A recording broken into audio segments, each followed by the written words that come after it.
Hey there, ho there, hi there. It's me. We're back for the final episode of 2024. As is tradition, we're going to do our top 5 anime of the year. Some of them we have in common, some of them we don't. We are going to tackle honorable mentions, so if there are some exclusions, we will at least give them a shout out. We are formally going to do favorite intros and outros, OPs and EDs of the year as well.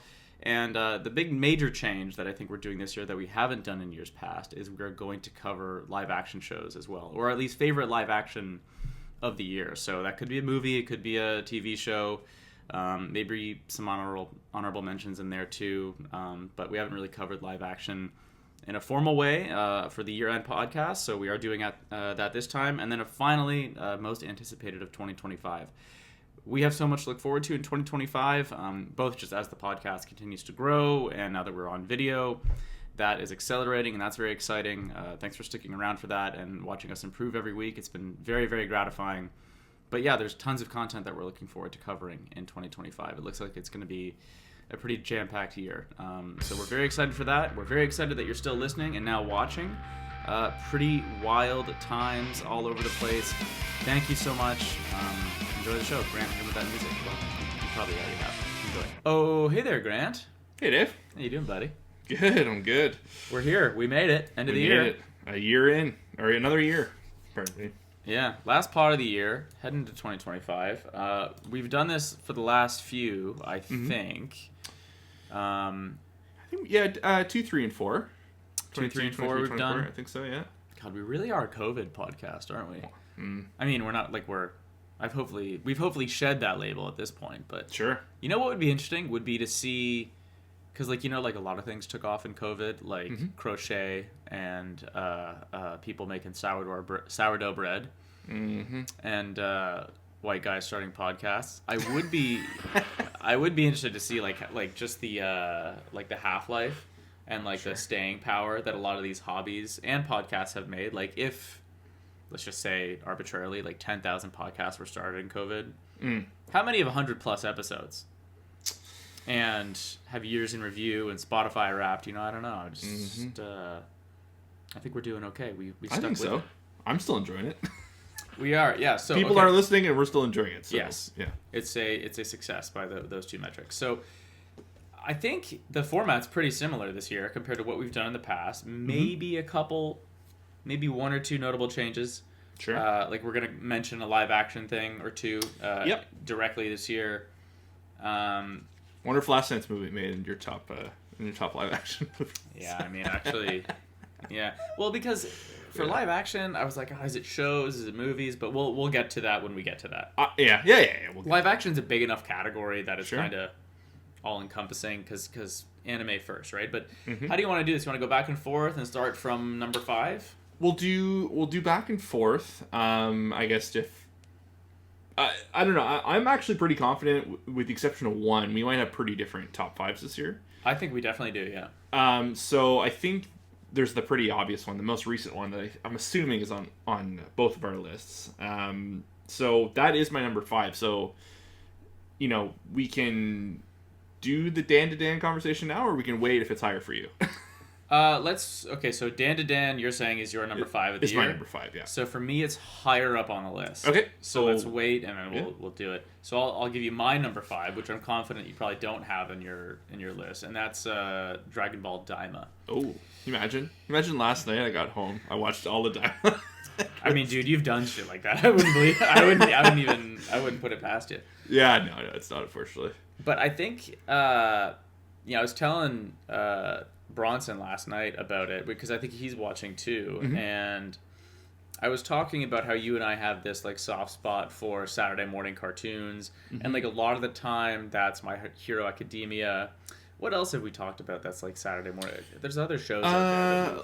Elusive Samurai, I think, was like that. Yeah. I remember Zom 100 last year was in that boat. Shangri-La Frontier is a Saturday show, or it's a Sunday show, but same idea. Yeah. Yeah. So I don't know what it is about. I mean, no, it's not true. I can say what it is. With Dragon Ball Daima, I think it's very. For number one, it's limited. There's 11 or 12 episodes in total out, but that's still a large enough sample size. That is a regular season for that, some shows. you just mentioned Dan to Dan, right? That's 12 episodes. So we've got a good chunk of it now, and I think between the fact that it actually looks good, it's relatively new and creative as far as Dragon Ball goes, and it just gives you an excuse to watch Dragon Ball content. Mm-hmm. I like all of these things. I am not like the most intense diehard Dragon Ball guy on the planet, but like I know enough about basically all of their animated properties to look at it and be like, yeah, like this is new, it's different. I don't really care if it like fucks up the canon or retcons things, because also one thing Dragon Ball fans have to remember is like if you're bitching about like a timeline messing things up or retcons happening, like I promise you, they have retconned something in every series they've ever made. Like you can't be too precious about it. You know what I mean? And you know Toriyama made it and all that, or worked on it. So yeah, number 5, because I look forward to watching it every weekend since it's been on. Do you, again, like obviously I'm not watching it, but like do you get at this point, do you feel that there is like a bigger life to it, or is this going to be like, hey, like I get it's so hard with Dragon Ball because you know they've been kind of upending themselves like with every new series they do. Do you feel like this is going to have like a lasting legacy at this point, or is it kind of just like, oh, it was a fun little stop along the way before the next thing? I remember you asked me something similar about that, and I sincerely don't know, like, because this could actually prove to be an effective, and I would vote, if I had to vote, I'd prefer them to go this way, where they tell a nice, short and sweet 20 to 30 episode series, and it's like good and succinct.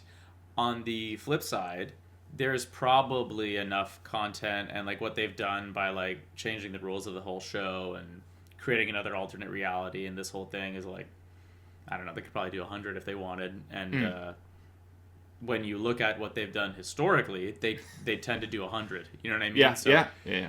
So yeah, I mean, I it could go longer. I think it's moving at a decent pace that I just, given the current story, I just don't think there's enough content. But they could easily pull shit out of their ass, right? They always do. So yeah, I don't know. But if I had to vote, like they're actually doing something kind of creative and exciting, you know, don't overdo it. Like don't get greedy. Like let's just finish up this like really fun story, and it will be remembered well as like they did a really cool, fun arc that was creative and switched the whole genre around. And I don't know. I think that could be fun.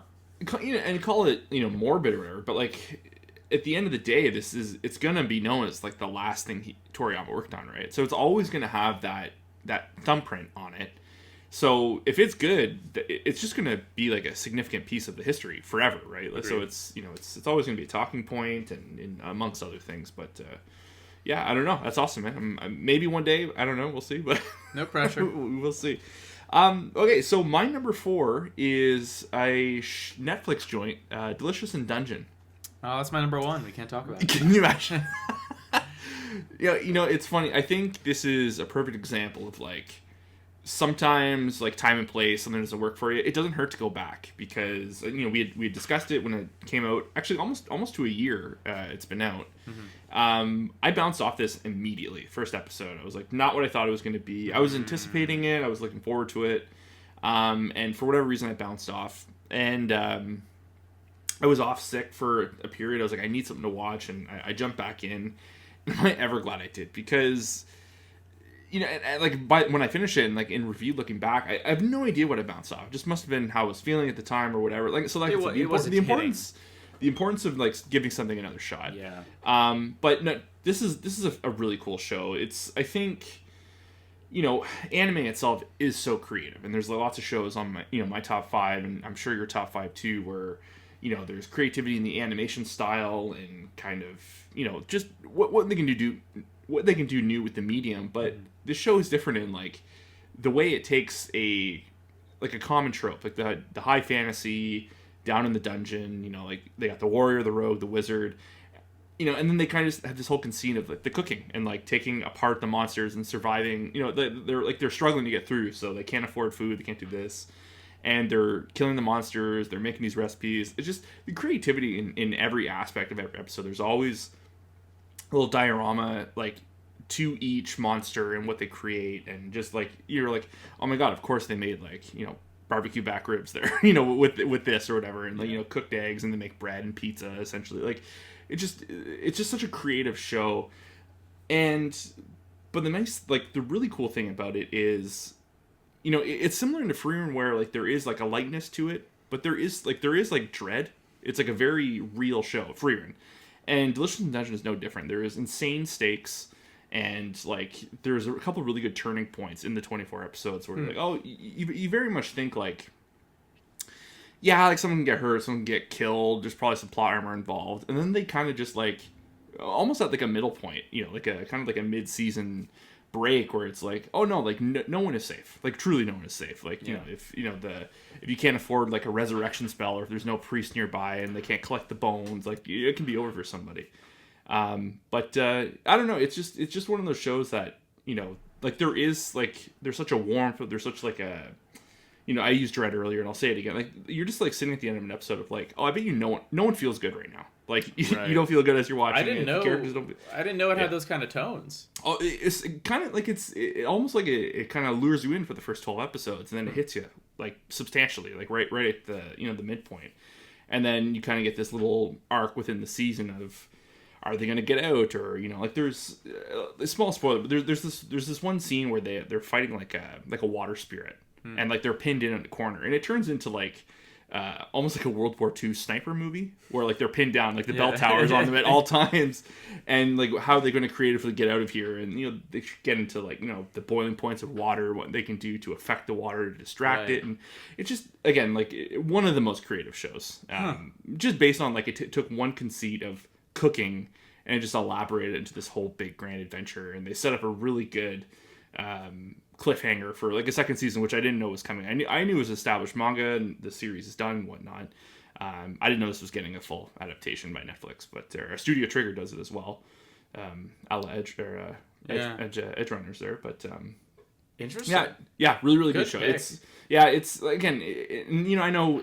I'm not even sure. Like, would you have counted the second half of Freerun in this year? No, man. I really did think about it though. I guess you and I should have maybe talked about that earlier, but like, because Freerun was pretty high up on both of our lists last year, and I was like, well, we kind of used it last year, but it technically finished in 2024. Mm-hmm. It was almost a split, even like 12 and 12. Yeah, so I don't know. Do you have Freerun in your top five at all? I don't. Yeah, okay. I think Delicious in Dungeon was kind of my way, and I guess what I'm trying to lead into is anyone listening, if you haven't given the show a go and you love Freerun, it's not a 1-to-1, but it's as close as you're going to get now until we get and something similar. Vibe City. There is some Vibe City, but different vibe. It's not like as just like self-reflective as Freerun is. This is more like it is, and it's very different. But this is definitely the funner of the two. Sure. Yeah, I believe that. Yeah. Interesting. Oh, that's a random one. Okay, I wonder if we could even predict one another's. Like, I feel like we're gonna be all over the map. But this is, I think so. Yeah. Okay, so this is a recent development. This was not in my top 5 until yesterday when the double header finale aired. Okay. Blue Lock. Is my number 4, which is wild. Yeah. Okay. I think this is a tricky one, but hear me out, and I'll do my best to justify it here. I was thinking about my list last year, and I think I might have given Jujutsu Kaisen number 1 over like Freerun or something. For years, I don't remember. Yeah. I can't remember, but I think back then I remember like justifying it as being like Freerun's to myself at least, being like Freerun's like definitely a better story and probably a better anime. Sure. But if we're going off of, and we're not, but like in my mind I was kind of counting about how I feel about both, and I was like, yeah, but like there was like 8 times when Jujutsu Kaisen aired that I like jumped out of my chair. There's nothing wrong with a hype show. Blue Lock has had some like highly publicized animation issues in the first half of season 2, and like that definitely overshadowed a lot of the story, that's for sure. But they did this whole like kind of come from behind, like got this special animator to animate this like specific game ending sequence at the very end of season 2, and it is definitely not perfect. I will say that. Like, I still even now have nitpicks about how the story was told and how the whole thing was handled. but I can't pretend that I didn't lose my fucking shit. Because I did. Yeah. I yelled into a pillow, a grown man. It's just, and I don't know who I am. I don't care about soccer. I think it's like the worst sport, but I can't not watch this thing. It's so fun. Yeah, I don't know what it is. And like, again, like it's a little up its own ass and it's a little silly, but like I'll be damned if I don't love watching it. Like they produce a lot of really fun hype moments, and like they had a really, really great ending to the second season, and I think there's more in the manga and probably more to come in the anime. So was there like a quick like, hey, see you next season 3 now and something like that? I don't know if they officially announced season 3, but they teased, I think, arcs that are in the future. But what I will say is the end of season 2 felt like such a completion to the journey that like the pilot started that I could never watch it again, and I'd be pretty happy with it. Okay. With the nitpicks of like, the animation quality should have been more consistent, and maybe like the show at moments got a little too I'm 14 and this is deep, but other than that, like, it kind of, it's still it's a good sports. It's Saturday morning. You got a great thing to watch in the morning there.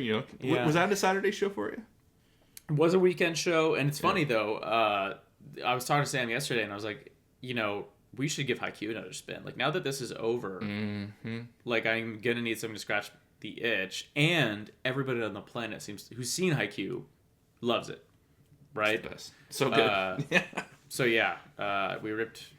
We zipped through an episode yesterday trying to see if we could remember, but I think we're just gonna have to start fresh. But yeah, so yeah, Blue Lock number 4. That's awesome. What do you got number 3?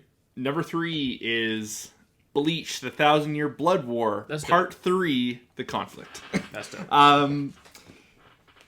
Dave, like, holy fuck. They've been doing this whole 1,000-Year Blood War project for, this will be the 3rd year now. I think there was a bigger delay between the first and the second part, but last year was part 2.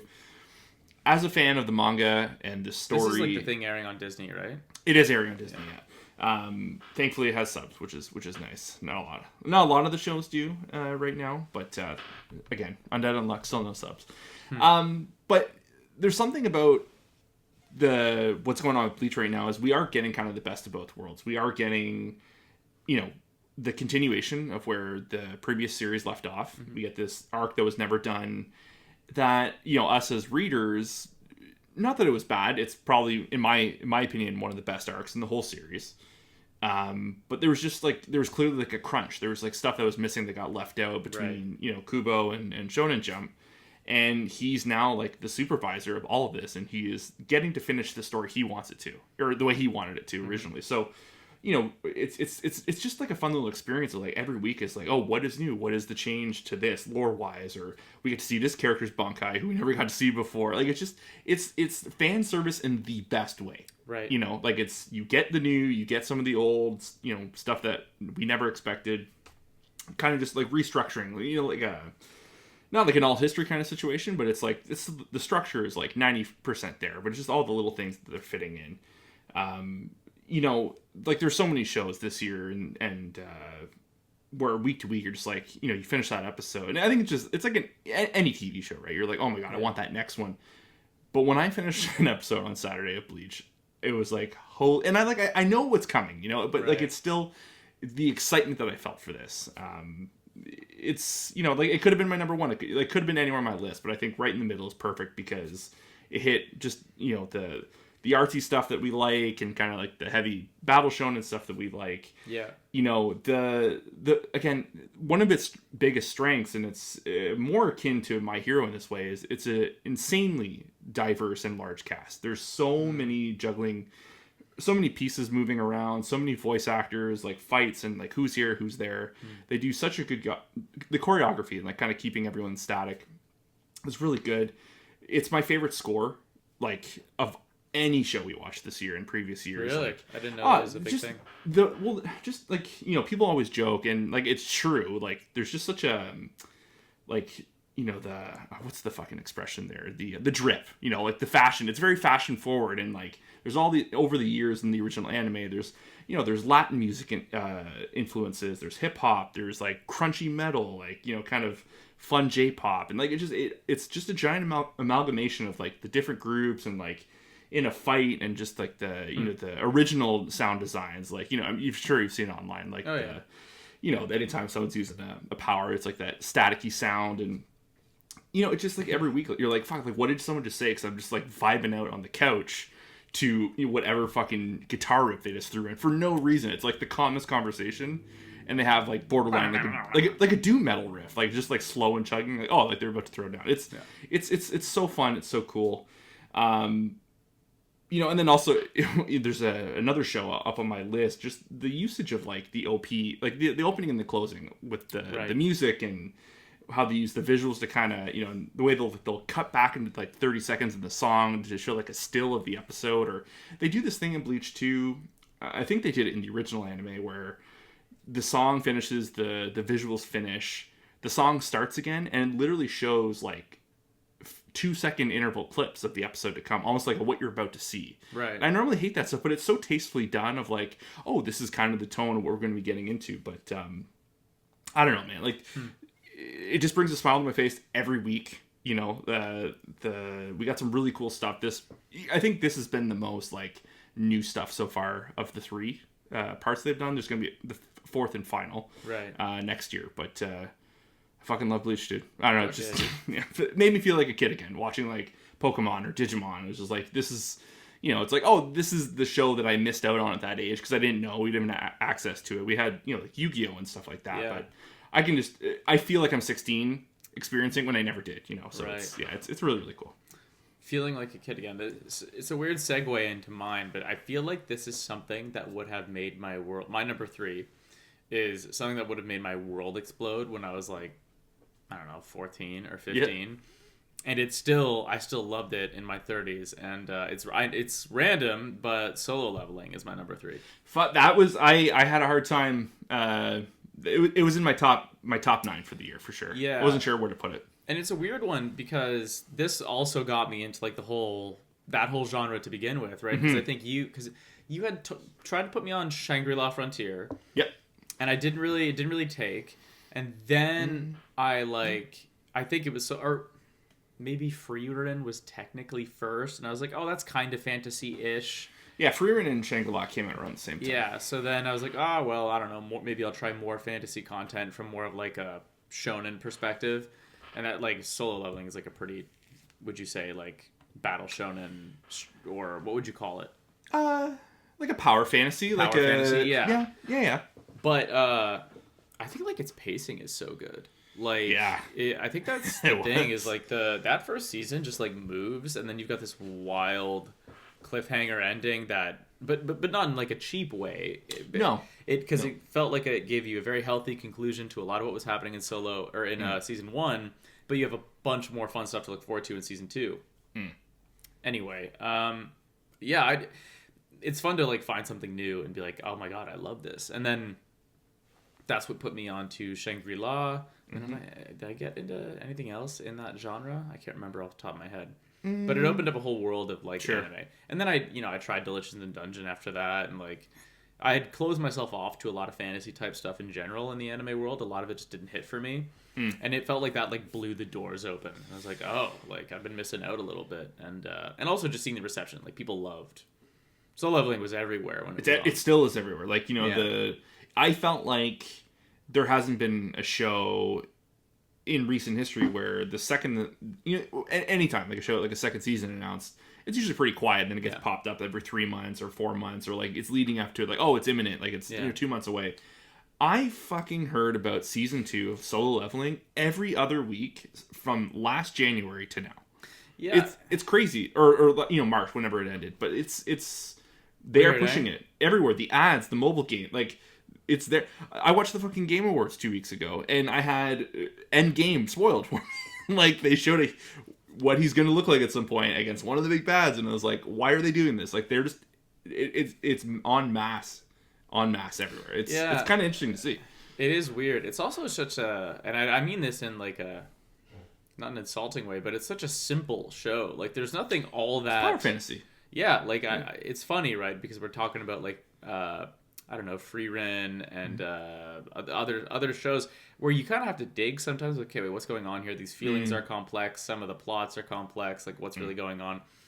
So it was like very straight up. Like, what if weak boy becomes strong? And like so much of anime is about that. Unga bunga smash. Yeah, like, but it's very caveman. The execution is so good. The world building, the fact that it happens in this whole fantasy setup is good. I don't know. I had so much fun watching that thing. It really, you know, we're men in our 30s. We can be a little critical of some things, right? Oh yeah. And for the longest time, and not necessarily Solo Leveling. See all of our My Hero Academia coverage. Yeah, more coming. But if we had a news segment, I had a really good doubleheader for you. I swear to God, if that's in my top 5. No. I'll stop this car right now. No, it just there was something about like the gamifying in an anime that it turned me off completely. Right. And Shangri-La Frontier, again, you can call it hypocritical, but there's something that like, oh, it's in the game, that's the features, it's like an MMO thing. But like there's been other, like I can't name them off the top of my head, but I know there are other stuff in the shows in the genre similar to Solo Leveling where it's like in our world I have powers and this and that. There's just something about the way they did it in Solo Leveling, and maybe I'm not versed enough in the genre or the specific subgenre to like know of other examples that have done it or better. But it was just something like, okay, this actually maybe needs to like ease up a little bit. Like just see this play out. And it was awesome. You know, it worked very well. I don't know why it worked, and a lot of shows do similar shit and it doesn't work. You're right. But yeah, for some reason it worked out for them. Great music too, great intro. Like that was, you know, Kren and I in the car rides are pretty much our playlist is just the OP and EDs from the year so far. So the playlist continually grows. My category is going to be a little light compared to yours but I forgot you're a monster and you know like, and listening to everything. But yeah, that song comes on and it was it slaps. It was like it was a race to see who could hit the friggin' like the knob first. Like crank that. I was like, it's so good. And then the bass part comes at one point. It's so good. And the ending song too, I really like. But Solo Leveling is a awesome show. What's your number 2? My number 2 is Oshinoko Season 2. Knew it. This was my number 1 last year. So now I'm not sure what your number 1's going to be. But anyway, keep going. I think you'll be surprised by my number 1, genuinely. Again, it at number 2 is nothing to speak on the quality of the show. There was something about my number 1 that really spoke to me this year. No, so Oshinoko, it's a really good continuous. It's a handoff from one to the other. They really set up. They did a good job in the finale of season 1. That like, you know, a couple of the characters, because like they're at the point where they are actors and teenage actors and whatnot, and they've been cast in this 2.5D stage play. Okay. And that was going to be like the conceit of like season 2. Okay. So, you know, I don't read the manga. I was kind of like, oh, okay, like what are we getting into? The fucking power of animation, Dave. They open up this season or maybe 2 episodes in where you get like a preview of how like the premiere starts, and like they have you sitting in the crowd as a member. The way the camera shot, it felt very, very real, like very, very immersive. And they do a good way of explaining how the stage moves and like how they introduce all the cast of the characters. Like it's just a world that, and in a way that like, you know, I have no idea how the inner workings of the music industry in Japan works and the acting and the play. Like they really kind of are getting into a new layer, just like another type of like, you know, media that is popular over there. Genius stuff, but you know, it was just more of the great stuff. Like the murder mystery part of the story kind of took a bit of a back burner, and that was there was some complaints with some fans. It didn't bother me too much because I was just so enthralled with the effort they were putting into. They dedicated parts of the season to the writer of the original manga, who was super opposed to like this play being done. Oh. And there was like an episode and a half dedicated to her saying like, yeah, the guy that wrote it is a fucking bum. Like he does not know how to write, and they show like the effort that goes in the type of writing you have to be able to make a play versus like a manga. And, right, very different. Like just the levels and the layers that they get into, and again the animation was, you know, again amazing as before, but like the 2-3 episodes they take for the opening night premiere. They do like the whole play essentially. The best visuals I've seen all year. Oh, like, really? Oh my! It's explosive, and like they do, and like they don't like just turn it into like. It's not like we're seeing the world of the characters fighting. It's almost like a samurai, almost like a la Demon Slayer a bit. Is kind of like the stage play they're doing. Yeah. And they all have these powerful swords. There's unique powers to the swords, and like they don't just like turn it into like Demon Slayer. Like you're seeing the world. You see them doing the practical effects to make the swords look like this, and like the sparks and this and that. Like you are watching a play, and I've just never seen anything done like that. Completely caught me off guard. That 3 weeks in a row, I watched each episode like twice each night. Yeah, it aired. I was like, I have to watch that again. That was incredible. And you know, like, so yeah, the actual like the contents of what happens is just, you know, more and more of the same, but again, the same executing at the high quality. A couple little gripes because, like, you know, there was one of the main characters completely got sidelined, and I was like, oh, that's so weird. Like, you know, it must be a part of like the manga as well. But then they kind of teed up like, oh, they're going to be more focused in the third season, which got announced immediately after the finale. But sure. The only bad thing, and it doesn't affect my kind of, you know, take on it, is the manga ended a couple of weeks ago. Across the board, critically panned. Panned as in awful. Everyone hates it. Oh. It's like one of the worst endings to a manga ever. Jesus, really? So yeah. I guess the author has like a pretty. He's on a bit of a streak. He's like 3 for 3. It just like abruptly ends it. Makes no sense. No, it's just not even like an attempt. It's just like, fuck this, like on to the next, and you know, it's already moving on to the next thing. So there's a lot of like upset fans. That's tough. So I'm now at this point of like, it's crazy because I just watched this phenomenal ending to this show that I love, you know, and I think about it like I cannot wait for the next season. Yeah. And it's like, do I read the manga? Do I debate it? No. Do I be patient and see like how the animation plays out? And now it's like, I can't rush now. I just like, I know it's good now, and we're just going to take it as long as we can. Yeah. And maybe we get a Bleach situation where they correct something at the end in the anime. Who knows? But no, it's, and I know you got a lot on your plate. We have 2025 is going to be a fucking huge year for us. Yeah. A lot of anime. I think you would really enjoy it. I think Sam would like it as well. It's just a good murder mystery, and the way they play with just the different types of mediums and media is really, really cool. It's just something I've never seen. So interesting. Yeah. Very interesting. I'm mostly surprised that wasn't your number one, but okay, I guess we got to it in a sec. So I've been going back and forth on this between my number 2 and number 1 spot. Number 2, Elusive Samurai.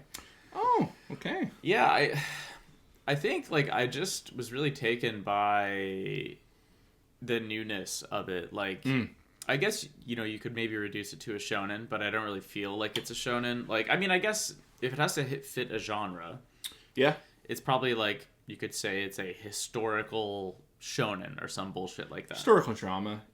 Historical drama might be more accurate. I don't know. Here's this. My take on it was it felt more Shonen Jump than a shonen. Yeah, I don't disagree with that. Yeah. I don't know what it is. I think it's how vivid and beautiful the colors are in the animation.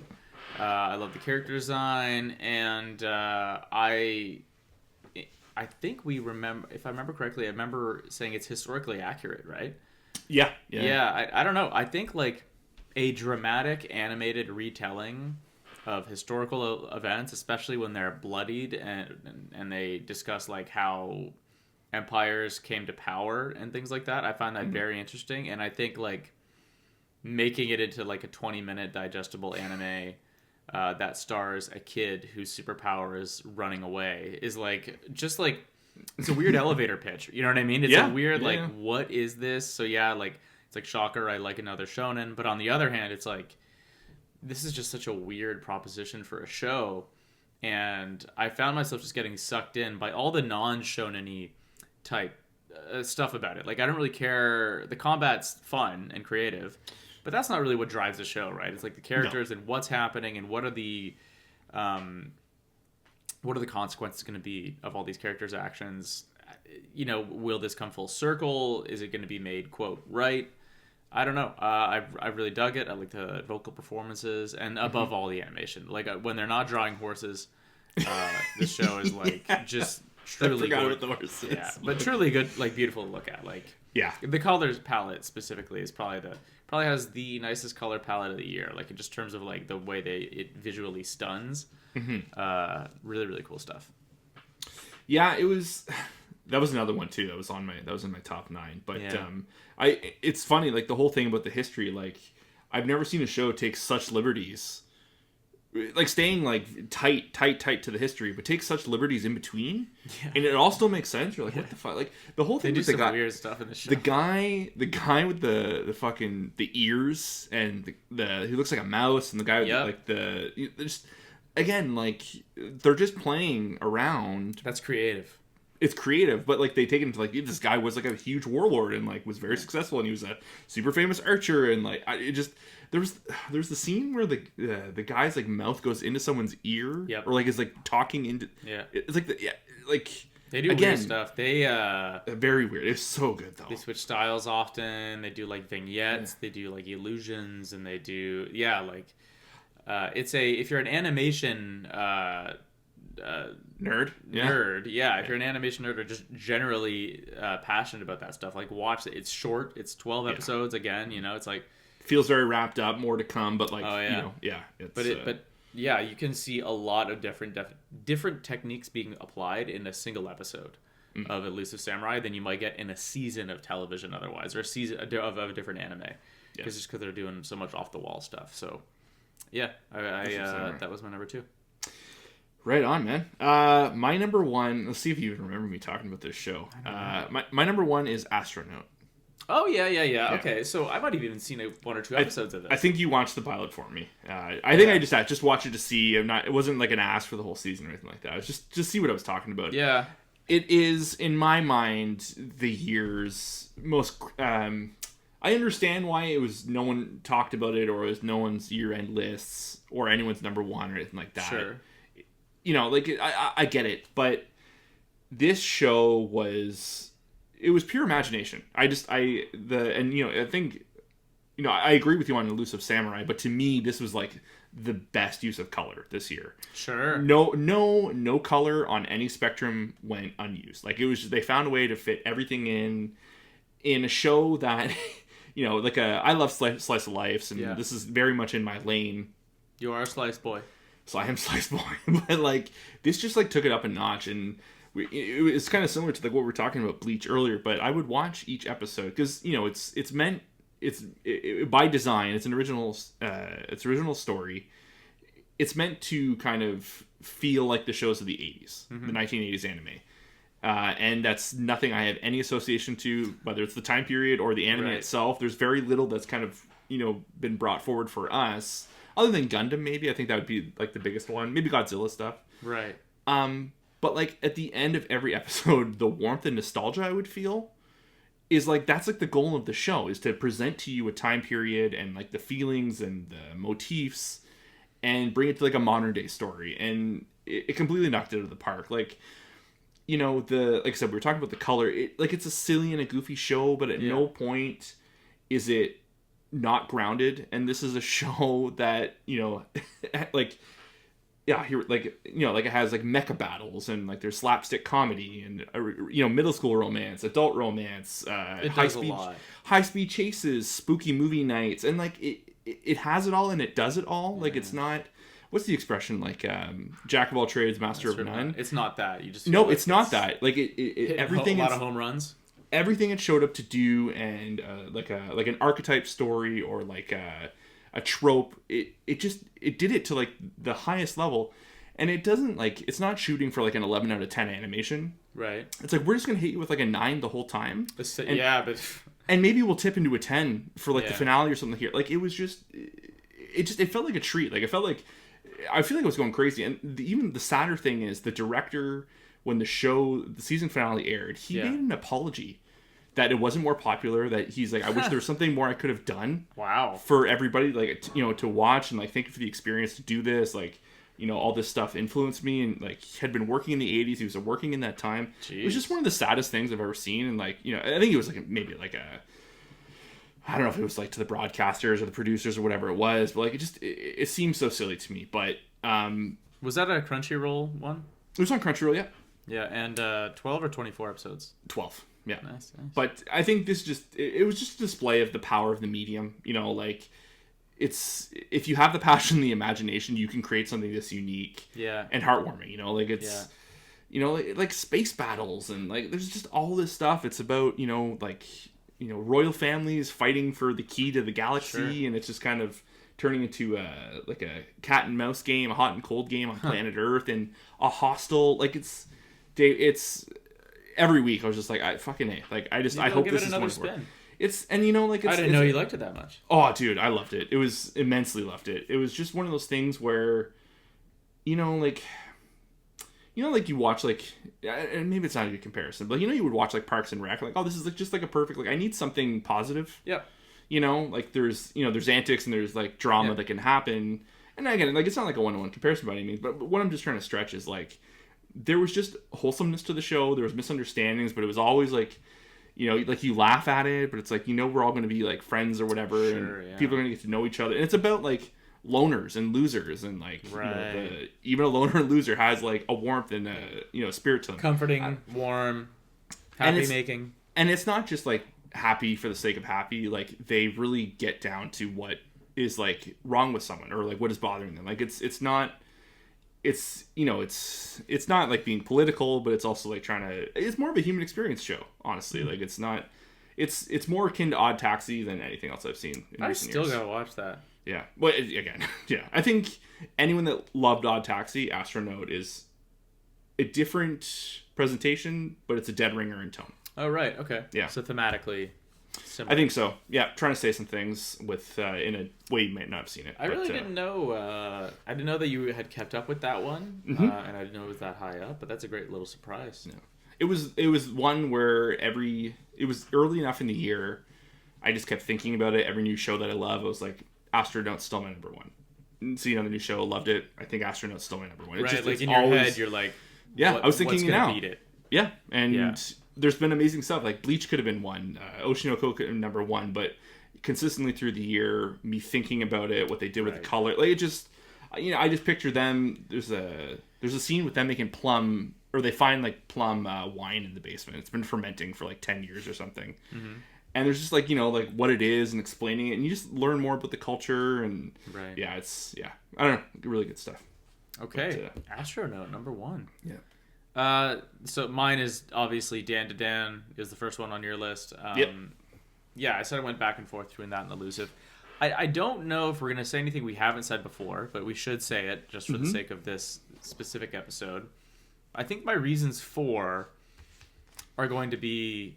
The reasons why it's my number one, most people who have seen it and like it it'll probably resonate with, right? Like, I think there's a lot of, you know, like, see our list below. There's lots of, like, great shonens out there. There's lots of, like, coming of age stories out there. I don't know if I've seen one just executed in this specific way where it seems to have so many pieces that really come together really, really well. I don't think it's a perfect show. I've complained before that I find it, like, a touch horny. Like, but also, I don't know. That's one thing that we talk about every time we do talk about Dan to Dan is how oddly close it seems to represent the teenage experience of, like, just having a crush. Yes. Like, you know, not of fighting aliens, but, like, of just, like, having a crush, how difficult that is. Navigating social situations and circles and social hierarchies and trying to understand your place in, like, a student body, like, it's a little exhausting and daunting to think about. And then, you know, another guy enters the picture and you're threatened and you got to figure out how to play things. Like, that's, like, your first exposure, like, in, like, society is, like, in dealing with social challenges and when you have stakes because you have a crush on somebody. It's a very different kind of pressure that I remember. Like, I have so many memories of that, and it's just funny. I've never really seen them represented in this way, especially not in anime, right? Like, I don't really watch romance period in anime, but, like, yeah, I do, and, you know, like, I would say, like, you know, when Leanne and I always make a point, like, every season to try and find. There's always one every season, right? And, you know, we, like, right away we're quick to be like, that's not, like, that is not the actual human experience from what I can tell. And, like, there's ones where they take a comedic take on it, or it's, like, older or younger. And there's just something refreshing about Dan to Dan in the way where they knock, like, all the bullshit in between is completely removed. Like, Momo is forward. Like, she is, like, she's to the point. She's like, no, how are you feeling? Like, she is not one to let Ken sit, like, not speak the unspoken, like what his mind, you know. And he on the, like, so that's, you know, that's kind of her archetype being thrown out.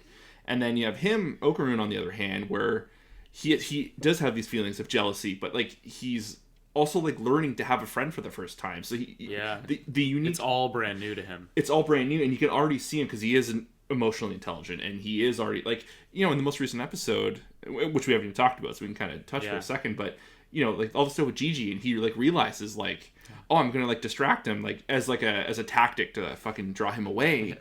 And then Gigi shows interest, and he's like, no one other than Momo has shown interest before, and, like, he's, like, not, like, seduced to, like, you know, like, oh, like, whatever, like, but it's all new and exciting and confusing and everything, but it feels genuine. It just feels genuine, and that fucking shines, you know. And without the vocal performances to, like, really nail that. You know, like, I've said it, like, every time we talk about Dan to Dan, Momo's VA is the best of the year. Anytime she, like, becomes loud and boisterous, like, she just hits this tone and register. It makes me fucking laugh every time. She's like the second coming of Inosuke in a completely different way. But it's the same thing. You hear him giggle and cackle like a fucking maniac. It's an instant, like, I'm laughing. When she raises her voice in, like, not like an aggressive way, but when she gets loud, maybe it's just me because that's how I am. I just go from, like, a 4 to a 7, like, consistently. But, like, I don't know. I think it's the performance itself. I just really, really like. For whatever reason, just it sticks out to me. I agree that she's good, but to your, like, further to that point, I think their chemistry is astounding. Like, I think that's so.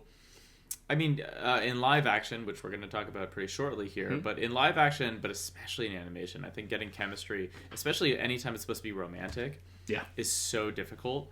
And, like, like, the actors involved are, like, really representing what it's like to be, like, in a frustrating teenage, like, the early buds of a relationship and trying to figure out all that. And, like, it's funny because we've been talking this whole time about Dan to Dan, and we haven't talked about, you know, the power system and fighting the aliens and because, like, it's so secondary. Yeah, it's funny. Like, that's the fun stuff. Because also, though, Dan to Dan's had some of my favorite sequences of the year, like that train fight against Turbo Granny and all these other amazing sequences with unreal music score in the background, and, like, really cool choreography and, like, team up mechanics and character moments woven into it, and all that is, like, literally as good as all these other shows are at doing that kind of stuff. But every time you talk about Dan to Dan, you end up talking about how endearing and sweet it is. Despite, like, all the like, funny, like, kind of too horny moments that sometimes land, sometimes don't. Like, at its core, it's about, like, two people's relationship. And yeah, I don't know. I dig it. I think, like, they put out, like, a really, really good product. I'll watch that for a long time. Yeah, if it's on, I'll be watching. Yeah.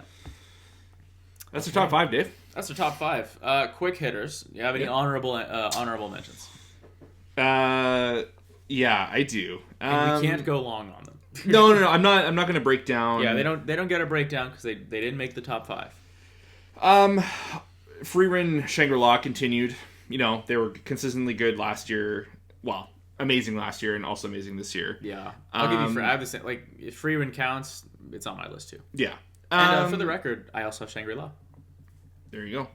There was a show, just a quick. There's a show called Witch and the Beast. That I watched. Talked about that briefly. It was like a one-off. It did not do well. Like, it was really good, like a really good show. I really dug it. I was super into it.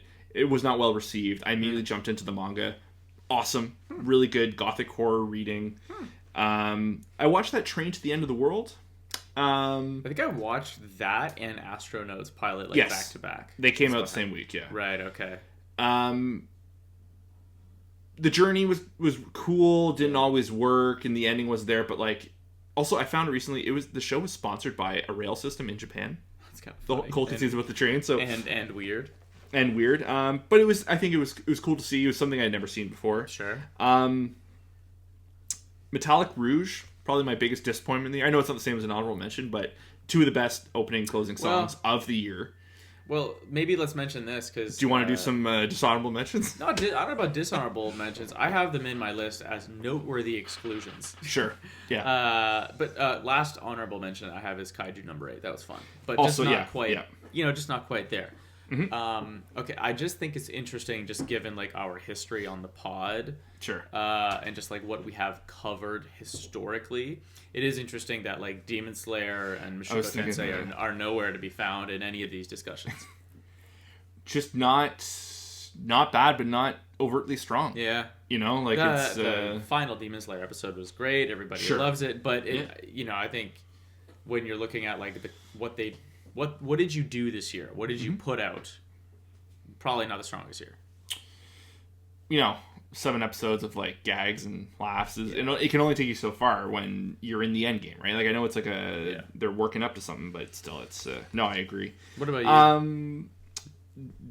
Well, so more than Metallic Rouge, that was probably one of my most like anticipated shows of the year. It was a Wit Studio I remember you animation.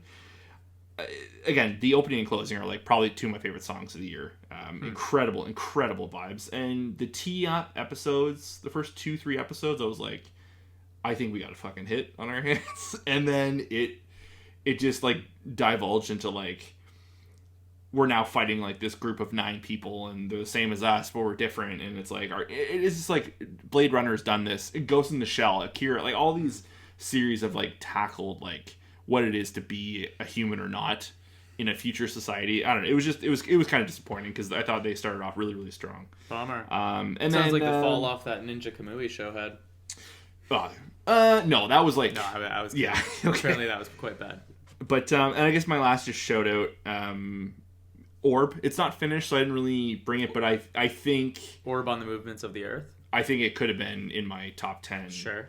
But I didn't feel fair to judge it for when the first core hadn't even finished yet, and they had it was a full 24 episode run they're doing. Sure. So, but yeah, I think that's it for honorable mentions. Okay, let's do favorite OPs/EDs music. I gotta, yeah. Well, you're not allowed to do 2 minutes on each one because then no, if no, you've got no, 30 of them. Well, here, what do I got? 1, 2, 4, 6, 7, 8, 9, 10, 11, 12, 13. How do you even know that many shows? 18, 19, 20. Dude, I got a master. I'm a list guy. I fucking everything goes down. I make note. I got the playlist. Every show I watched in this year, its opening and closing is in a playlist that I listen to religiously. I don't even listen. You have 1? Oh I have 3. Okay. I have 3, and well, I want to know what yours are more than what I want to tell me. You're out of your mind.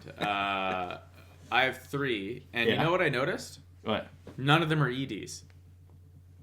Strong ED here, I gotta say. Yeah, you would. Okay. Wow, that's so wild to me. And I know this are both gonna seem like cop-outs, but the 2 that I skipped, because I as you know, and this is probably why I don't have any EDs in here. Like I skip intros and I skip credits. I listen to them once and then I skip, unless they are what I deem to be a certified banger, knowing that I'm both impatient and picky, and sometimes I just don't care. Fair. So with all that in mind, I've got Otonoke by Creepy Nuts, the Dan to Dan intro. White, yeah.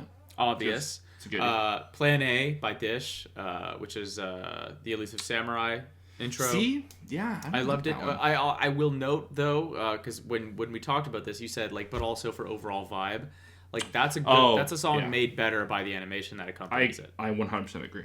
And then the last one, which I didn't realize is the same guy, is Creepy Nuts again. Bling Blang Bang Born. Oh, for Mashal. For Magic and Muscle. Because I didn't... Not good. Awful. We go to season 1 every now and again, and it's kind of fun. But we've never finished it. But I just saw that the OP for season 2 was super popular for some reason. And so I've like zoomed through it a few times. And big hit in the morning. Yeah, I believe that. Yeah. So okay, those are mine. Jesus. All right. If I had to pick 3, because you picked 3, I'm gonna force myself because I'm gonna make 3 and a couple honorable mentions. I'm gonna put the playlist up. I'm gonna do it like we did last year. We're gonna post it. If anyone wants to listen, you'll see all the ones that I liked. Great call. what I was gonna do, I didn't get a chance. We've been busy with the holidays because Corinne's my friggin' in the morning ride or die to school and work. I was gonna ask her like what she would have assumed like the ones that I gravitate towards the most of like, oh, don't skip this one. I want to hear this one. Because we were talking about it earlier, the Solo Leveling OP I really like. A little bit of K-pop, a world I have no association to. Oh, that's true. That was a different one. I like that one. Because they got like a big. Wait, what show got like One Republic? Oh, that was Kaiju number 8. Yeah, that was ridiculous. Yeah, stupid. One Republic and Young Blood, I think, did the Something intro. like that. What do we got here? The Orb intro is the most recent, but like, I love it. I really, really love that one. Yeah. And then I don't know what it is because it was like a whatever season, but the second My Hero Academia Corps intro. I really dug that. It was by Yuri, I think. Oh, you know what? I think I know what you're talking about. Yeah, I really don't disagree. I really dug that. My Hero is like hit and miss. I mean, both in plot, but also in just like their OPs. Like some of them, over the years, they've put out some good ones. Yeah, they've always got really good music. And EDs. I think they might have stronger EDs a lot of the time. I agree. If I can sneak in two more in, Dave. Witch and the Beast had a banger OP. Okay. And I'll do a co-headline here. The Buchigiri OP and ED was another show. Was debatably it was in my top 10. Okay. It was honestly, I was going to put it on my number 5 because I knew Dan was going to be talked about. But I felt like I needed to put Dan in. And then Witch and the Beast, Metallic Rouge, I think legitimately the opening and closing are my favorite. Oh, I remember when you pitched Metallic Rouge. Vibes. You were like one of your strong points was like the music is wild. Yeah. But yeah. Dude, I'm looking forward to your playlist. Yeah, I'll send it to you tonight. You're out of your mind. You already have it made? It's already ready to go. Yeah. You're out of your mind. We'll put it. We've gone this whole time without plugging the socials, which must be a record. But we will share Grant's playlist on Instagram. We'll probably put it in our highlights. It'll go up on we'll make sure it's like noted somewhere for this post. But if you're not following us on Instagram, definitely do that. And also on Spotify, and TikTok and YouTube and Apple Music and all those places wherever you listen and all that. We've got a couple more categories left. Let's do the last big one. I think is probably live action.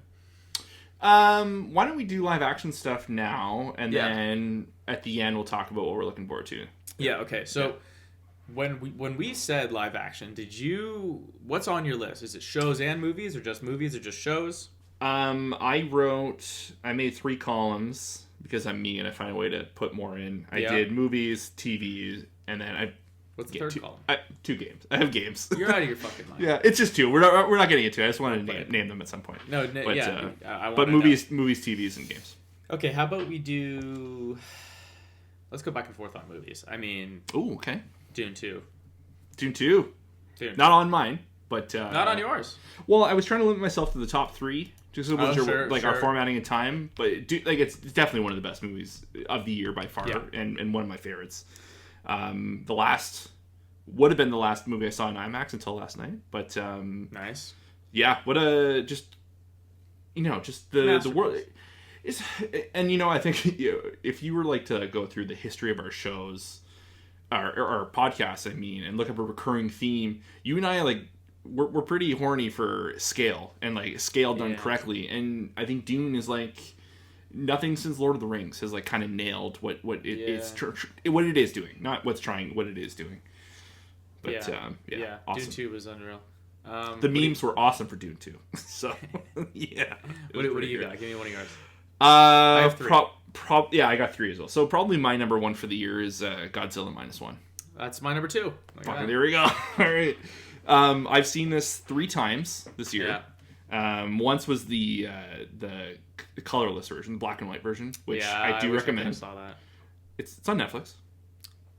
Oh, well, why did I see the one with color? Anyway, whatever. No, it came out first, and then they put out the -1 or -1 color a couple months ago. But I didn't know that. Okay. Just like we've talked about this ad nauseum, on and off mic. I fucking love Godzilla movies, and it's been a long time where I think the legendary picture ones kind of like overshadowed, like, I think what Godzilla really is, like at the root of it and the heart of it. And there is very little heart in those movies. And this kind of just went back to telling like a borderline, like an incredibly depressing story of kamikaze pilot. And it was just like a story I have never seen in a Godzilla movie before. So creative, such a fresh new take. How do you not give it to him? Yeah. And just like, it's so, like, and not to mention sorry to cut you off. No, not to mention the whole Academy Award thing, a team of fucking 12 people, like, major come from behind victory, crazy. What they did with their budget, and what you see on screen, like, and also too, like, nothing like call it cheesy or whatever, like, it's or schlock. It's not that. I think it's just of like the style, but there's some like devastating scenes, big scale and small scale, that I haven't seen in a long time. Even outside of a Godzilla, there's the scene where like there's just like a blast. The whole town like is like destroyed at one point at the midpoint of the movie, and I was like, that is like fucking terrifying. Like, could you imagine being in a situation? I don't know. It's the brought to life, the realization of the world, I think is dynamite. Yeah, pun intended. Last one, late replacement, Nosferatu. Fucking A, dude. So Grant and I saw it last night. We were talking about it off mic before we hit record. I don't know if we'll end up talking about it in a future episode in more depth. I would like to. I'd like to. Yeah, but I mean, but at the time of recording, it's obviously in theaters. We're not going to mention any spoilers. No. But everything you're hearing, and from what I'm hearing, the critical reviews are quite positive, and I would say they're all pretty bang on. The major standouts for me, and I'll let Grant jump on this, are the performances by Bill Skarsgård, Lily Rose Depp, and the cinematography. And just, I'm not a horror movie guy, so I'm not the authority on this stuff, but how it's shot, and just how ballsy it is. I don't know. It's just so classic and so modern at the same time. I don't quite understand how he did it. My understanding is it's a more or less 1-for-1 to the original. Yeah, it's unbelievable. Just with, like a art lens and this and that. But it's unbelievable. It's unbelievably made. The world too, like, I think there's like the opening set. There's like an opening set piece in like almost like a grayscale coloring. Oh god, the snap of the title card scene.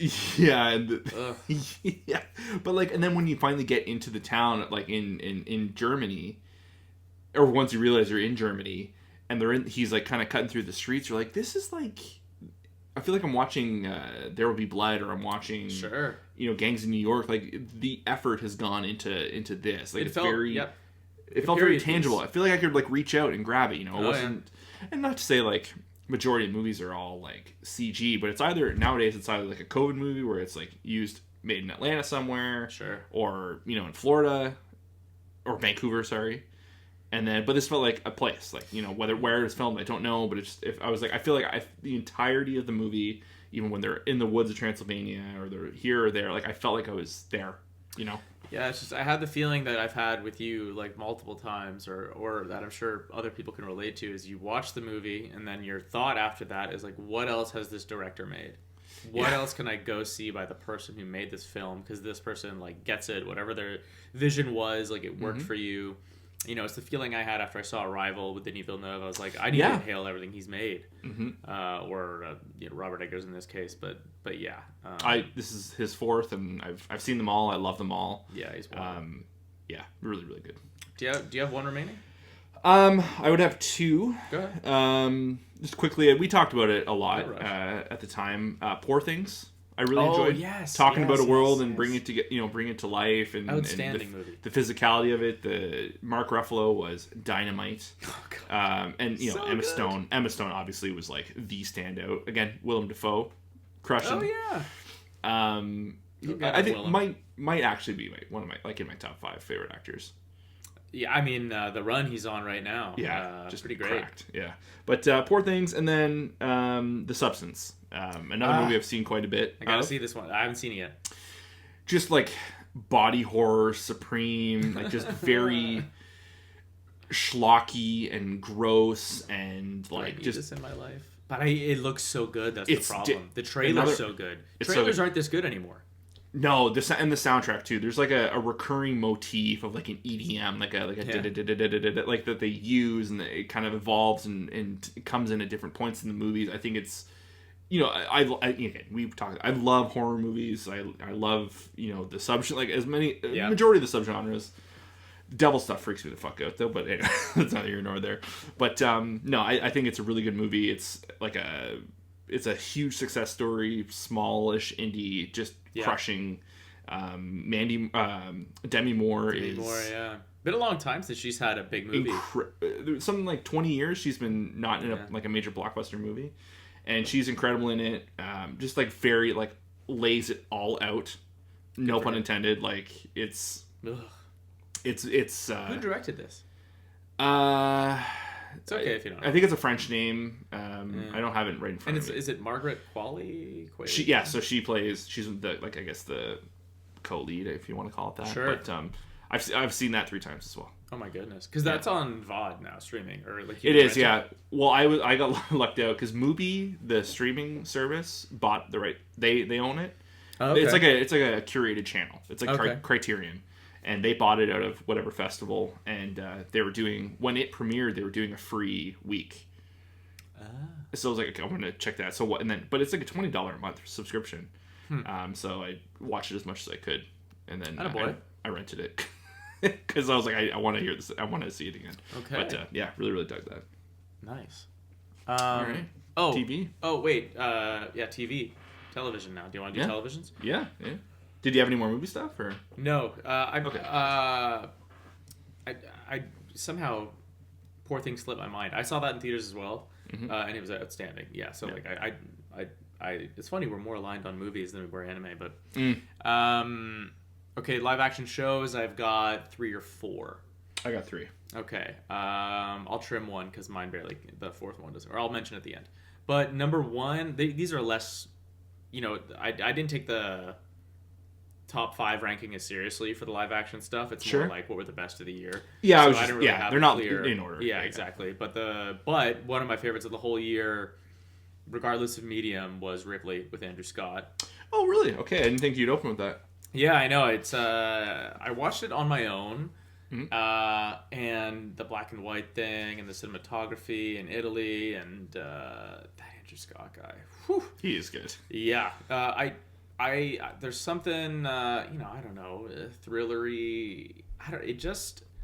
It like satiated something I'd like been wanting for a while, and it was a great little miniseries, and I recommend it. I loved, whether it was intentional or not, for me again, like I don't know if that was the intention for all viewers, but for me personally, I wanted him to fucking get caught.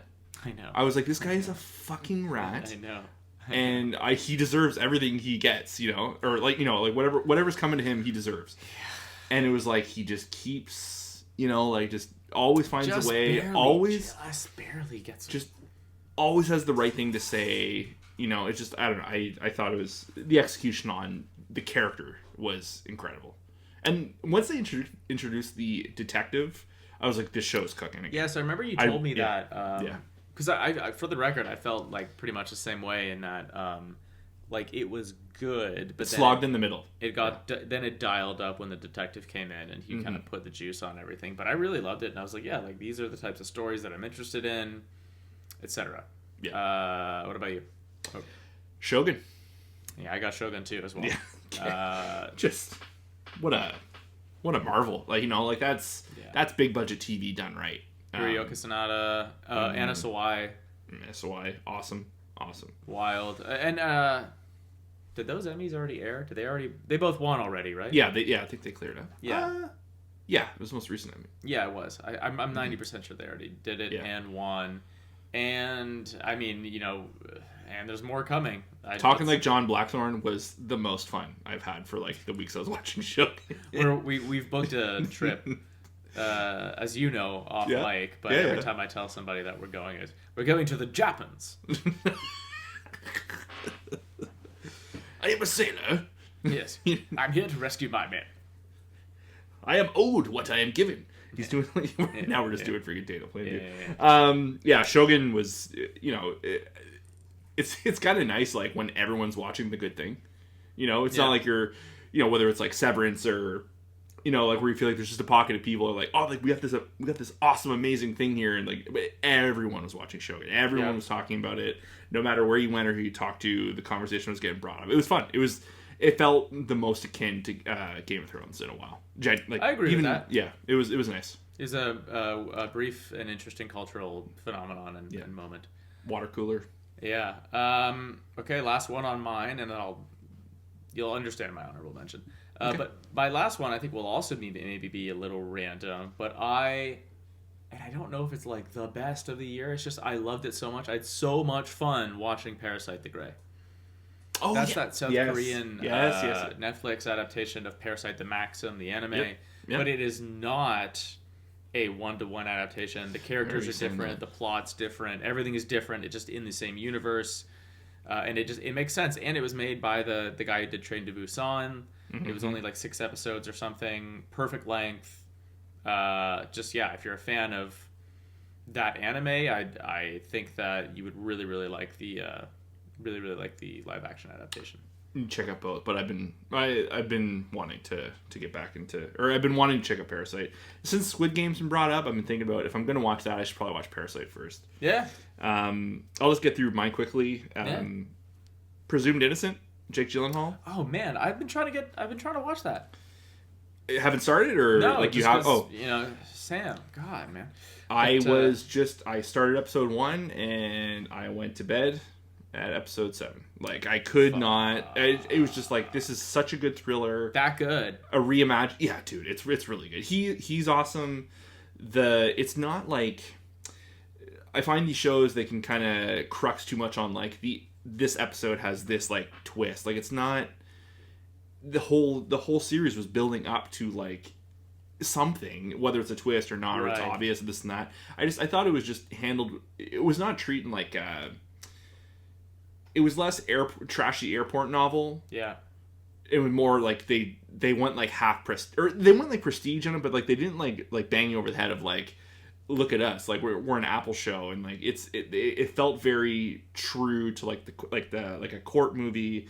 Everything it was trying to tackle, like genre wise, like the court stuff, the kind of like the erotic thriller, like it just it did them well, like it wasn't trying to blow one out over the other or too much of one thing. I thought it was a very, very all around really good show, and just he's so good, he's so captivating on screen, like in everything. He's so good, and he was on that run for a while there, and then he started, he took like the Marvel movie, and then like Roadhouse with Conor McGregor, and like he's cashed a couple paychecks here recently. But then everybody wouldn't shut up about Presumed Innocent, and I was like, he's back on it. Yeah, it's really good. For him. And then lastly, Slow Horses. It's the 4th season aired this year. It's Gary Oldman, right? Gary Oldman, yeah. They do the whole model of they shoot 2 seasons back to back. And then they put them out like 6 months apart. So I think technically season 3 was also this year as well. Nice. Earlier in the year, but it's just good spycraft. Really, really, Gary Oldman is like the ultimate bastard. Spycraft. Why don't I watch this? Yeah, dude, honestly, man, everyone. You know what? I was actually sending it to my brother today because I'm trying to get my brother to watch Severance. Apple's doing a free weekend, January 4th. Oh, right. Probably in anticipation of Severance, I'm assuming. Yeah. So anyone who's listening, if you don't get the free, there's some really good stuff on there, like better than everyone else. Like it's really good. Yeah, they're getting to the point where their catalog's getting a little bit bigger. That if you got yourself a free trial or something, there's like a lot to choose from. My honorable mention, it's a bit of a cop out, but it's because I was so late to it. But it still counts because we're in season 2 now. Is White Lotus. Oh, even though season 3 is literally around the corner, we're still going to try and be done for season 3, and if not, we might be a little bit late. But yeah, that's February now, I think. If it's February, then I'll be fine. But yeah, we loved season 1 so much. Took a brief break and watched, I don't know, maybe something later. I can't remember what. But now we're back into season 2. Nice. And it's fantastic. Right on. Okay, this, my friend, brings us to, I believe, our last category. Yeah, anticipation. Most anticipated of 2025. I only have a few things here. I did some research, but I just wanted to my goal here is to make note of things well in advance for you. Yeah. So when it comes up, you're not caught by surprise when I'm like, hey, Dave, you should check this out. Yeah. I'm doing the work. Okay, well, I'm gonna get one out of the way. Yeah. Lazarus. Where the fuck is this show? They say it's coming this year. They say it's coming this year. We'll see. Go ahead. I think the obvious one is Sakamoto Days. I got to hit up top with that. Number 2 on my list for the record. Yep. Okay. What do you got next? After that, you're gonna Yeah, nothing. After that, I have other stuff. Yeah. They're all sequels. I realized it. I was like, oh, it's all CS. So do you want It's to a know heavy them? sequel year. Yeah, hit me with all of them. Solo Leveling Season 2. That's Got been it. announced. Yeah, sure. Dan to Dan That's Season 2 announced. summer. Yeah, Soul Leveling is next week, by the way. Holy shit! Really? Yeah. Wow. It's actually the 6th. So yeah, that'd be a week and change. wow. Yeah. Airing it on the day No, of the literally a insurrection. week today. It's wild. Okay, wow. So that's actually quite exciting, and I've got room on the plate, so that's fine. And Dan to Dan in June or July, June, yeah. and then the next 2 are question marks because I Okay. don't know. You'll probably know if either are confirmed. Demon Slayer movie? Question mark. Yes. Sometime. Yep. Let's hope we get it in the West in a timely fashion. And I don't know. Do you know 2025 Chainsaw Man movie? The Rezart. Yes, that is supposed to be this year as well. Okay, so dude, if we get both those movies and then Lazarus, Sakamoto Days, Solo Leveling, Dan to Dan, that's great. Dr. Stone is in 2 weeks. Love as well, it. the new season. Love There's this show by Mappa called Zenshu. It's an original story. No. I guess the whole conceit is a manga artist or an animator works herself to death. In which the irony of Based Mappa off making the this. real events of the behind the scenes Jujutsu Kaisen. And it's an isekai story, and she enters the world that she was animating. Her favorite story that she was yeah. So there's that. Dark, that sounds interesting. So here's my second swing on a Mobile Suit show for you. Here we go. There's Mobile Suit Gundam GQ 6U's X. It's a very silly name. It's like a underground Mobile Suit underground fighting thing. Okay. But it is creative director and head director is the assistant for all of Neon Genesis and the director of the end of Evangelion. Jeez Louise. And they have direct mobile suit experience, obviously. Or mech. Next. So I think that's a very interesting one to keep an eye out for. Curious. Kaiju number 8, season 2. Oh, yes, I forgot to put that one on my list. Spy Family season 3 is in October. One Punch Man season 3 is apparently coming this year. Yep, saw those. Windbreaker season 2. Actually, you know what? I should have mentioned that on the Honourable Mentions. That was a good show. You finished that, season 1? Yeah, it was good. You're out of your mind. The Zom 100 studio, Bug Films, is doing the adaptation of Witch Hat Atelier, which has been one of the most fan requested. Why has this not been made yet? Very in the vein of Freerun, tone wise, magical, and whatnot. But it kind of looks cute on the surface, but there's some pretty big layers underneath. Interesting. This one stuck out to me. It's half rom-com, half murder mystery. Very dark, apparently. It's called The Summer Hikaru Died. And it's just main character's best friend seemingly dies and is the next day is he's there, but he's clearly being replaced by something or someone. Visually looks like him. It's yeah. So summertime rendering vibes Sure, when I saw the trailer. And then so I had Chainsaw Man, Demon Slayer movie. Yeah.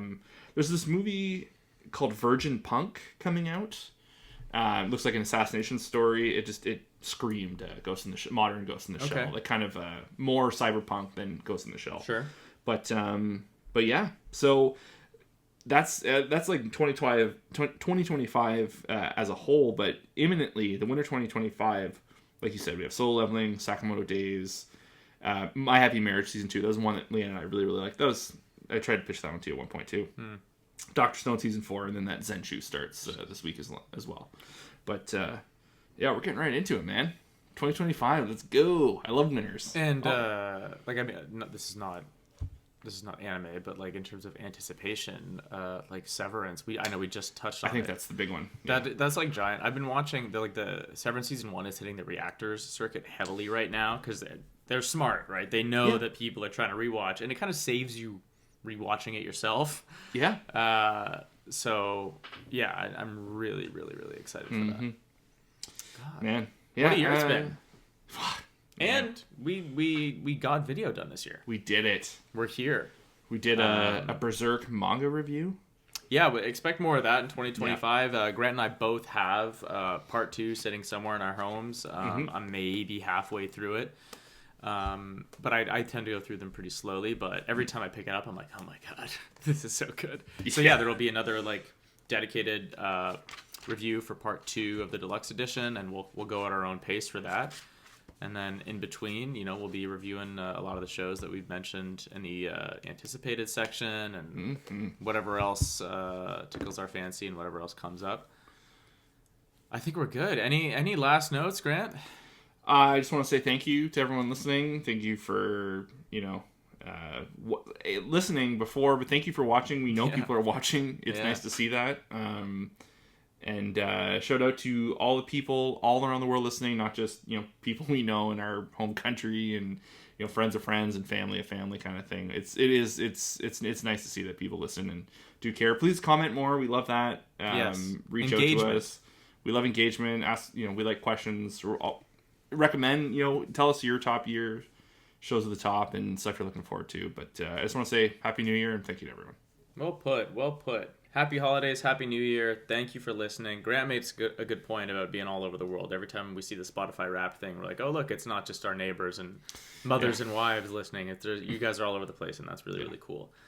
So yeah, here's to more improvements in 2025 and lots more cool stuff. Thank you again for listening, and we will see you in the new year. Bye, guys. Bye. Wait. No.